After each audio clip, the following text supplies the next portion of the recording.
What was amazing about the pitch book, not just its size, but the first 89 pages was all about Standard Chartered Bank and how good they were, how great they were, how many people they had, how many countries they operate in, how many outlets they had, how many assets they had under their control, how many awards they had won. I mean, really? It was basically telling them how, look at us, we are fantastic. And as I said to them, the guy from DBS Bank and Barclays doesn't walk in straight afterwards and say, oh, Standard Chartered, yeah, mate, they're much better than us, we're crap. They go through and say, this is how good we are, this is how many awards we've won. They asked us to rewrite their pitch book. We got it down to, how many pages do you think we got down to? Three. Boom! Right on the knacker. Well played. And we would walk in and we would say, what are the first page was, what are the 3 biggest financial issues facing your business at the moment? That was the first one. Which one of these is the highest priority? And we would often hear people say, I'm not really sure, it's hard to prioritise. Third slide would be, which one could send you broke overnight, in a month's time, in a year's time? And that was all we had. We didn't have to go in and tell people how good and big and strong we are, they knew it. You know, Standard Chartered Bank ran ads all the time in Singapore and on the telly. Okay? You don't need to tell clients that. But just ask them about their business. What's the 3 biggest financial issues facing your business at the moment? But also we told them, go and do your homework first. If this company's just started importing or exporting and the Singapore dollar was going to hell in a handbasket, go in and ask them, so, you know, do you guys do any forward cover? Do you have US bank accounts? Do you have US deposits, etc., etc.? Do a bit of homework and then go in and start to ask questions. In a nutshell, customers don't care about what your product or service can do. They only care about what it can do for them. That's it in a nutshell. And if you're not talking about something then that is going to solve an issue for them, you're an oxygen thief. You're wasting their time, you're wasting your time, you're wasting their money, your money. If you're not talking about what you can do for them, don't talk. And clarifying the reality, so it comes down to questioning and listening. Good salespeople will listen 80% of the time. Bad salespeople will talk 80% of the time. And I've been around the world with salespeople where I've been trying to get them under the table and kick them in the shins as much as say, shut up. The worst one is when they'll say, so what's the 3 biggest financial issues in your business at the moment? And the guy will say, well, I would say that it's probably cash flow. Oh, we're all having cash flow problems. Oh, shut up, mate. Let him talk. Just listen, please. Because once you've got people who open up, your quid's in. Ask the questions, but then sit back and listen. Because there's got to be gold in some of those responses. And then be ready with the next question. Oh, that's interesting. So cash flow. Why has that become an issue for your business? And then you lead them along, okay? And make sure that you record, and I don't mean, secret tape recorders and all that sort of stuff. Record what is said on telephone calls and so in your CRM or whatever, because again, there'll be gold in there. And there'll be, you might find there's a trend. If you're dealing with a certain industry, there may be a trend formed by the responses you start to get. If you can get ahead of that trend and start to offer solutions ahead of that trend, fantastic. Work on the emotional as well as the rational. This is the Iceberg Principle. The rational is the logical or the spoken. These are the drivers when people are making buying decisions. The emotional are the personal or hidden ones. Now, not always the case, but if individuals are making purchasing decisions, very often they will make a decision down here. I'll make it in the emotional. Could be, status, ego, pride, love, hate, whatever. That's where they'll make their decision. However, if you challenge that decision, where do they go?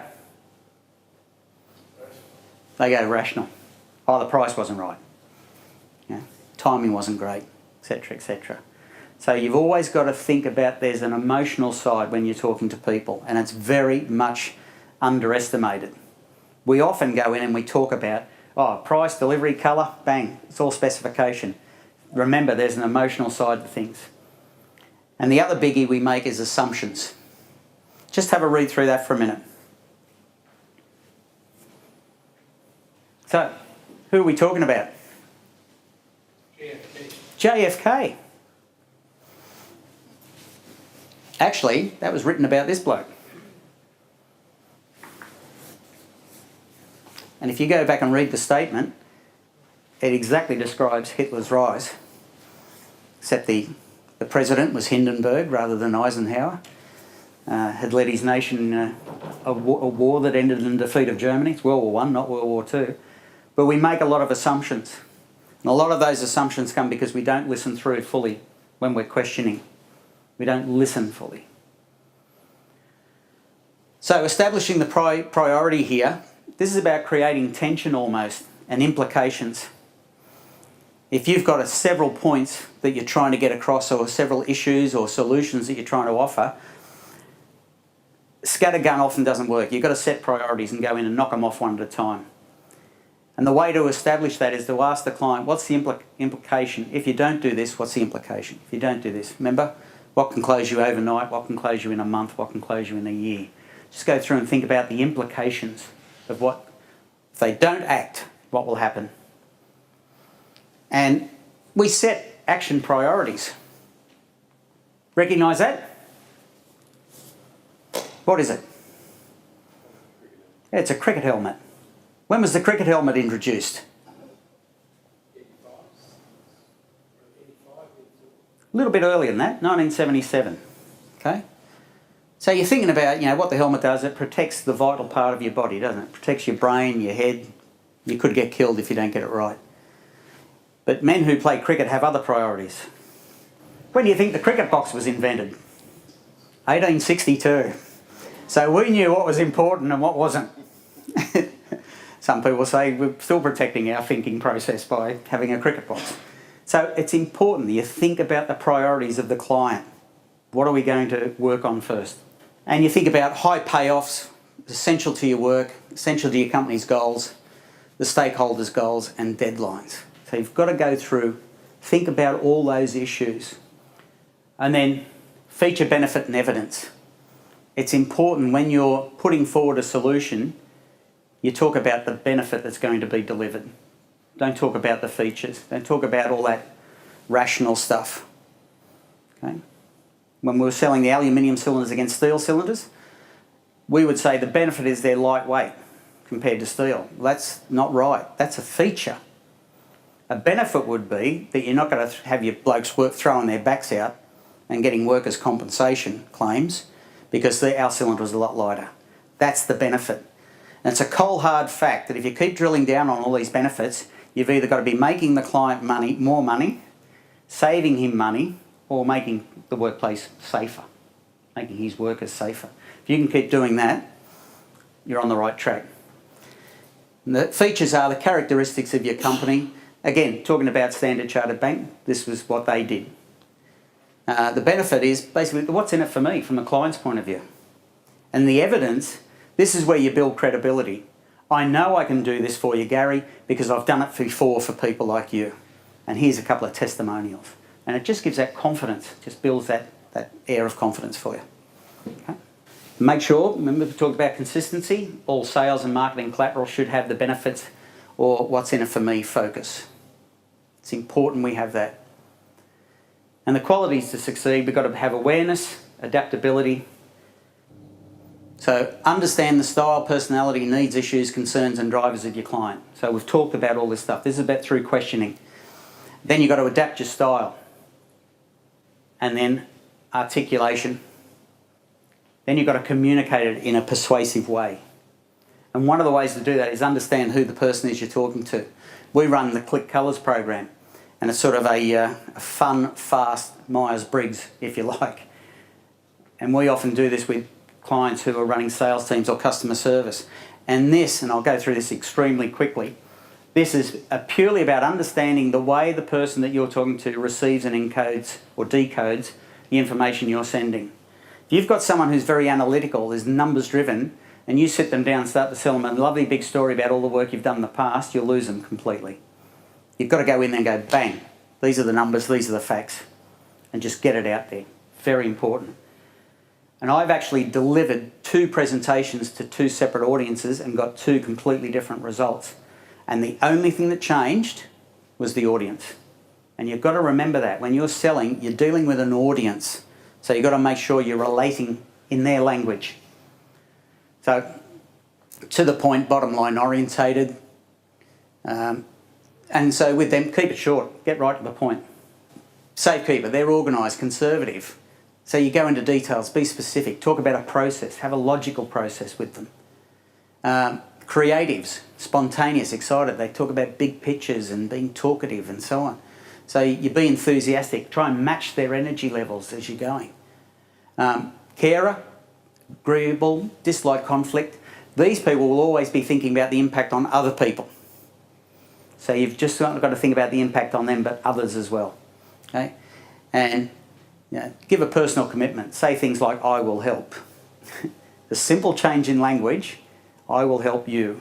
And that gets you over the line often, all the time. And then delivering your value proposition.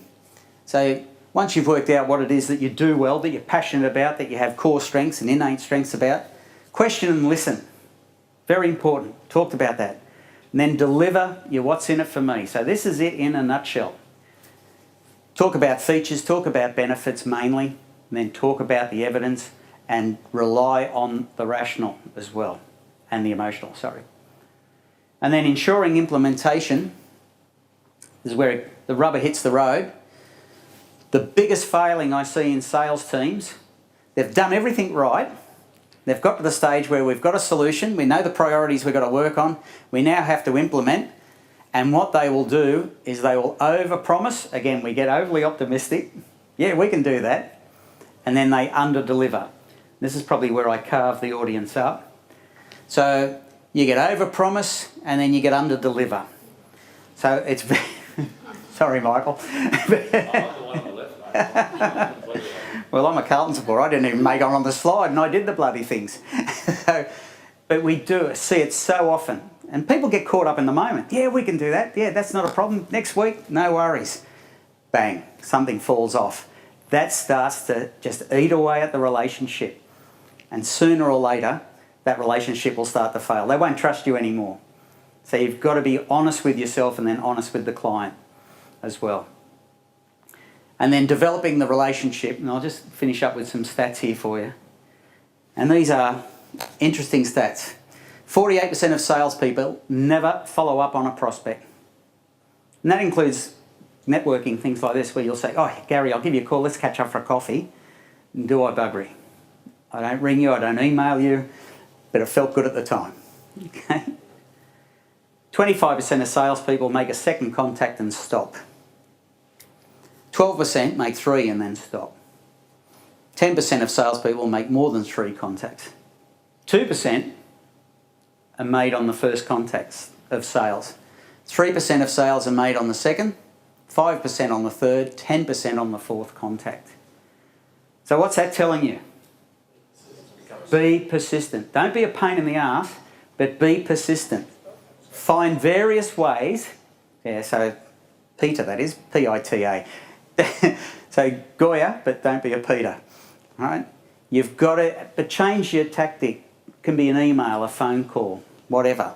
But you've got to be very, very persistent because 80% of sales are made on the 5th to 12th contact. And I can tell you now, I had a phone call with a guy, I got told, Andy said, ring this guy at BHP, fantastic bloke, absolutely fantastic. I rang him and this bloke just bollocked me. First time I'd even spoken to him on the phone, he's mate, I'm having a bad day, and he just ripped into me. I told Andy about it, he said, I must have been just having a crook day.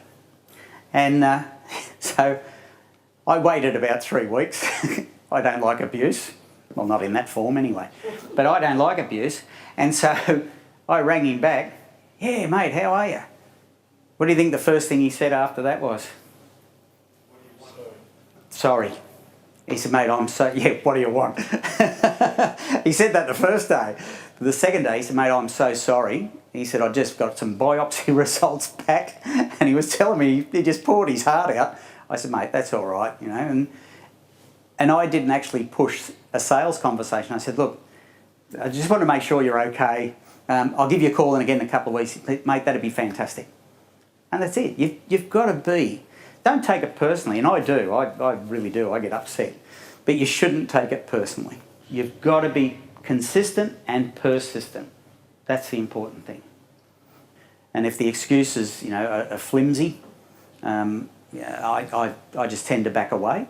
However, I don't write them off until they threaten legal action or something like that. I don't write them off. I go away and I analyse it. Why isn't this working? Am I not getting the message right? And often, if I can't get a real connection with someone on email or phone, I'll actually ask to come and see them. I'll say, look, we're off on the wrong foot. Can I come and have a talk to you? And I just want to have clear the air. We're here to help, sort of thing. So yeah, that's the approach I tend to take. But there's no real stat like after the 12th call, back off. I rarely get to the 12th call anyway. So, and there's times there where you're hitting a wall. We are not a registered training organisation, and we don't have Cert 4. And we will have people who will contact us, and we'll start to talk to them. It might be 4 phone calls, and then they'll say, by the way, this is all part of the project management diploma, isn't it? And we'll say, no. Bang. End of conversation. And nothing's going to revive that puppy. Okay? So, the future depends on what we do in the present. And thank you very much for your time and for your attention. I'm glad, particularly that Chris, who's suffering from jet lag, stayed awake. And he just nodded off then. If you've got any questions, very happy to answer them.